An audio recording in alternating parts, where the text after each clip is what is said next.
এত ঠান্ডা আজকে, যে এত ঠান্ডা গো, প্রচন্ড ঠান্ডা। আজকে বৃষ্টি দেখানো পড়তেছে, প্রচুর বৃষ্টি। বৃষ্টি করলেই চলে,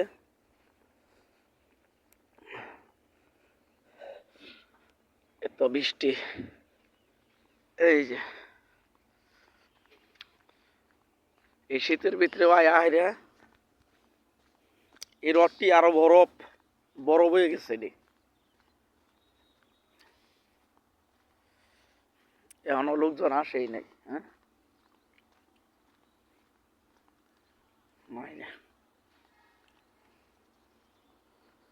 ঠান্ডার মাঝখানেও কাজ করতে হবো, কিচ্ছু করার নাই। এই যে পানিটার মধ্যে নামতে হবো, যে পানি